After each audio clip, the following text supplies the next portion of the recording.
ಮಲೆನಾಡು ಹಾಗೂ ಬಯಲು ಸೀಮೆಗಳ ಜೀವನಾಡಿ ತುಂಗಾ ನದಿ. ಆದರೆ ನದಿಗೆ ಸೇರುವ ಮಾಲಿನ್ಯ ತಡೆ ಸಂಬಂಧ ಅಧ್ಯಯನ ನಡೆಸುವ ಸಲುವಾಗಿ ರಾಜ್ಯ ಸರ್ಕಾರ ನಿಯೋಜಿಸಿದಂತಹ ಸಮಿತಿ ಮಾತ್ರ ನಿಷ್ಕ್ರಿಯವಾಗಿದೆ. ಸಮಿತಿ ರಚಿಸಿ 5 ತಿಂಗಳು ಕಳೆದರೂ ಕೂಡ ಕಾರ್ಯಪ್ರವೃತ್ತವಾಗಿಲ್ಲ. ಆ ಬಗ್ಗೆ ಒಂದು ವರದಿ ನಿಮ್ಮ ಮುಂದೆ.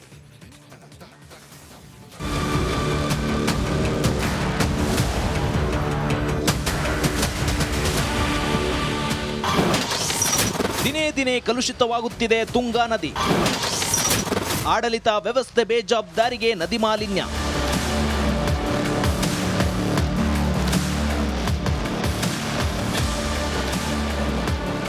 ಬಯಲು ಸೀಮೆ ಭಾಗದ ಜೀವನಾಡಿ ಎಂದೇ ಕರೆಯಲ್ಪಡುವ ತುಂಗಾ ನದಿ ದಿನೇ ದಿನೇ ಮಾಲಿನ್ಯವಾಗುತ್ತಿದೆ. ಆಡಳಿತ ವ್ಯವಸ್ಥೆ ಹಾಗೂ ಜನರ ಬೇಜವಾಬ್ದಾರಿಗೆ ನದಿ ಕಲುಷಿತವಾಗಿ ಹರಿಯುತ್ತಿದೆ. ಹೀಗಾಗಿ ಸುಮಾರು 5 ತಿಂಗಳ ಹಿಂದೆ ಸರ್ಕಾರ ನದಿಗೆ ಸೇರುತ್ತಿರುವ ತ್ಯಾಜ್ಯ ತಡೆಗಟ್ಟಲು ಅಧ್ಯಯನ ನಡೆಸಿ ವರದಿ ಸಿದ್ಧಪಡಿಸಲು ಸೂಚಿಸಿತ್ತು. ವಿವಿಧ ಇಲಾಖೆಯ 15 ಜನ ಹಿರಿಯ ಅಧಿಕಾರಿಗಳ ನೇತೃತ್ವದಲ್ಲಿ ಸಮಿತಿ ರಚಿಸಿ ರಾಜ್ಯ ಸರ್ಕಾರ ಆದೇಶಿಸಿತ್ತು. ಆದರೆ ಸಮಿತಿ ಸದಸ್ಯರು ಮಾತ್ರ ಇನ್ನೂ ಕಾರ್ಯಪ್ರವೃತ್ತರಾಗಿಲ್ಲ. ಕರ್ನಾಟಕ ಸರ್ಕಾರ ಸಿದ್ದರಾಮಯ್ಯನವರು ಒಂದು ಸಮಿತಿನ ರಚನೆ ಮಾಡಿದರು. ಇದರ ಪೊಲ್ಯೂಷನ್ ಎಲ್ಲೆಲ್ಲಿ ಆಗ್ತಾ ಇದೆ, ಯಾಕೆ ಆಗ್ತಿದೆ ಅನ್ನೋದಕ್ಕೆ ಒಂದು 15 ಜನರ ಸಮಿತಿ ಮಾಡಿದರು. ಅದರಲ್ಲಿ ಪೊಲ್ಯೂಷನ್ ಕಂಟ್ರೋಲ್ ಬೋರ್ಡು, ನೀರಾವರಿ ನಿಗಮ, ಕಾರ್ಪೊರೇಷನ್ನು ಮತ್ತು ಸ್ಮಾರ್ಟ್ ಸಿಟಿ, ಆಮೇಲೆ IISc ಪ್ರೊಫೆಸರು ಮತ್ತು IIT ಪ್ರೊಫೆಸರ್ಗಳೆಲ್ಲ ಇದ್ದಾರೆ. ಆದರೆ ಇದುವರೆಗೂ ಒಂದು ಮೀಟಿಂಗ್ ಸೇರಿರಲಿಲ್ಲ. 6 ತಿಂಗಳಾಗೋಗ್ಬಿಟ್ಟಿದೆ ಸಮಿತಿ ಮಾಡಿ. ನಾವು ಪೊಲ್ಯೂಷನ್ ಕಂಟ್ರೋಲ್ ಬೋರ್ಡಿಗೆ ಸುಮಾರು ಒಂದು 2-3 ಸಾರಿ ಕಾಂಟ್ಯಾಕ್ಟ್ ಮಾಡಿದ್ವಿ. ಯಾವಾಗ ಮೀಟಿಂಗ್ ಮಾಡ್ತೀರಿ, ಏನು ಸಬ್ಜೆಕ್ಟ್ ಏನೇನು ತೊಗೊಂಡಿದ್ದೀರಿ ಅಂದರೆ ಅವರಿಗೂ ಮಾಹಿತಿ ಇಲ್ಲ ಅಲ್ಲಿ. ಇನ್ನು ತುಂಗಾ ನದಿ ನೀರಿನಲ್ಲಿ ಅಪಾಯ ಮಟ್ಟದಲ್ಲಿ ಅಲ್ಯೂಮಿನಿಯಂ ಅಂಶ ಇರುವುದು ಕಂಡು ಬಂದಿತ್ತು. ಇದನ್ನು ತಡೆಯಬೇಕು ಎಂದು ಒತ್ತಾಯಿಸಿ ಪರ್ಯಾವರಣ ಟ್ರಸ್ಟ್ ಅಡಿಯಲ್ಲಿ ಕಳೆದ ವರ್ಷ ನದಿ ಪಾತ್ರದ ಉದ್ದಕ್ಕೂ ನಿರ್ಮಲಾ ತುಂಗಾ ಅಭಿಯಾನದ ವತಿಯಿಂದ ಪಾದಯಾತ್ರೆ ನಡೆಸಲಾಗಿತ್ತು.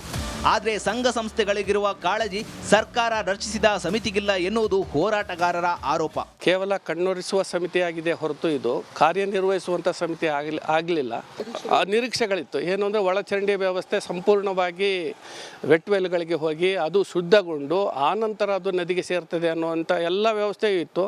ಮೊಟ್ಟ ಮೊದಲು ಏನು ರಚನೆ ಆಗಿದೆ ಸರ್ಕಾರದಿಂದ, ಆ ಸಮಿತಿ ಸಭೆ ಸೇರಬೇಕು. ನಾ ಹೇಳಿದಾಗೆ ನಿವೃತ್ತ ನ್ಯಾಯಾಧೀಶರ ಸಮ್ಮುಖದಲ್ಲಿ ಒಂದು ವಿಶಿಷ್ಟವಾದಂಥ ರಚನೆ ಆಗಿ ಕಾರ್ಯಪ್ರವೃತ್ತಿ ಆಗಬೇಕು ಅನ್ನೋದೇ ನಮ್ಮ ಆಶಯ. ವಿವಿಧ ಇಲಾಖೆಯ 15 ಜನ ಹಿರಿಯ ಅಧಿಕಾರಿಗಳ ಸಮಿತಿಯನ್ನ ತುಂಗಾ ನದಿ ಅಧ್ಯಯನ ಸಂಬಂಧ ರಚಿಸಲಾಗಿದೆ. ಸಮಿತಿಯ ಮೊದಲ ಸಭೆ ಸಹ ಈವರೆಗೆ ನಡೆದಿಲ್ವಂತೆ.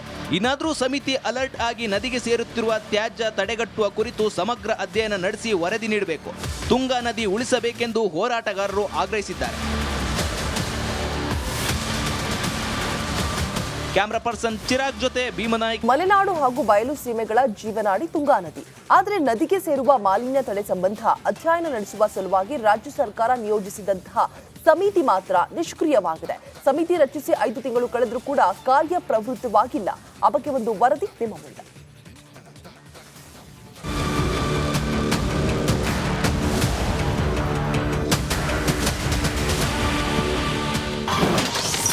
ದಿನೇ ದಿನೇ ಕಲುಷಿತವಾಗುತ್ತಿದೆ ತುಂಗಾ ನದಿ. ಆಡಳಿತ ವ್ಯವಸ್ಥೆ ಬೇಜವಾಬ್ದಾರಿಗೆ ನದಿ ಮಾಲಿನ್ಯ.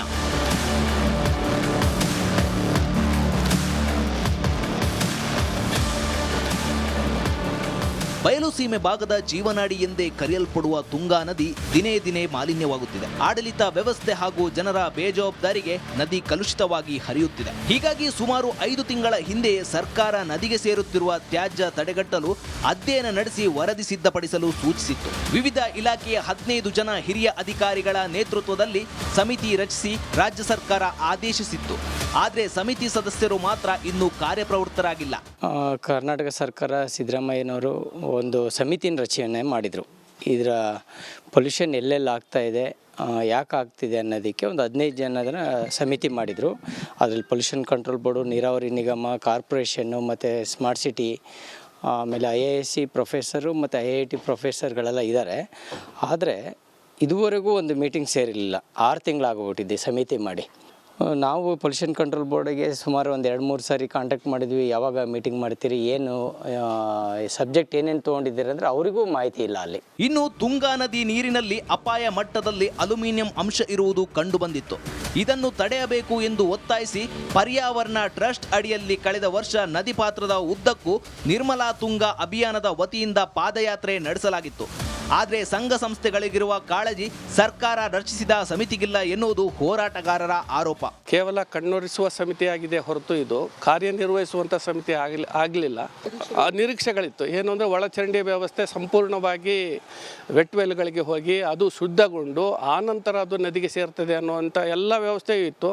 ಮೊಟ್ಟ ಮೊದಲು ಏನು ರಚನೆ ಆಗಿದೆ ಸರ್ಕಾರದಿಂದ, ಆ ಸಮಿತಿ ಸಭೆ ಸೇರಬೇಕು. ನಾ ಹೇಳಿದಾಗೆ ನಿವೃತ್ತ ನ್ಯಾಯಾಧೀಶರ ಸಮ್ಮುಖದಲ್ಲಿ ಒಂದು ವಿಶಿಷ್ಟವಾದಂಥ ರಚನೆ ಆಗಿ ಕಾರ್ಯಪ್ರವೃತ್ತಿ ಆಗಬೇಕು ಅನ್ನೋದೇ ನಮ್ಮ ಆಶಯ.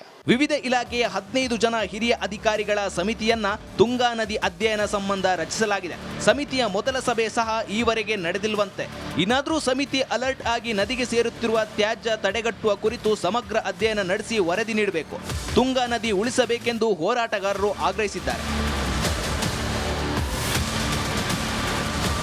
ಕ್ಯಾಮರಾ ಪರ್ಸನ್ ಚಿರಾಗ್ ಜೊತೆ ಭೀಮನಾಯ್ಕ್. ಮಲೆನಾಡು ಹಾಗೂ ಬಯಲು ಸೀಮೆಗಳ ಜೀವನಾಡಿ ತುಂಗಾ ನದಿ.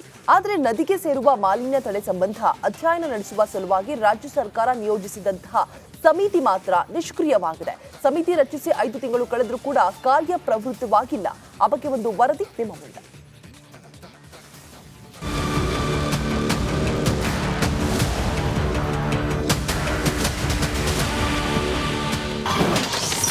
ದಿನೇ ದಿನೇ ಕಲುಷಿತವಾಗುತ್ತಿದೆ ತುಂಗಾ ನದಿ. ಆಡಳಿತ ವ್ಯವಸ್ಥೆ ಬೇಜವಾಬ್ದಾರಿಗೆ ನದಿ ಮಾಲಿನ್ಯ.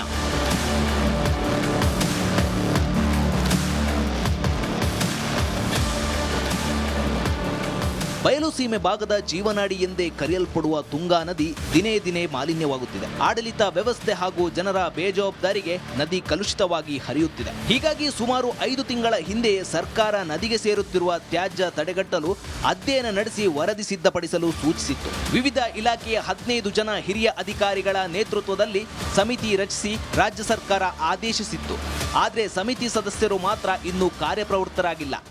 ಕರ್ನಾಟಕ ಸರ್ಕಾರ ಸಿದ್ದರಾಮಯ್ಯನವರು ಒಂದು ಸಮಿತಿನ ರಚನೆ ಮಾಡಿದರು. ಇದರ ಪೊಲ್ಯೂಷನ್ ಎಲ್ಲೆಲ್ಲಿ ಆಗ್ತಾ ಇದೆ, ಯಾಕೆ ಆಗ್ತಿದೆ ಅನ್ನೋದಕ್ಕೆ ಒಂದು 15 ಜನದ ಸಮಿತಿ ಮಾಡಿದರು.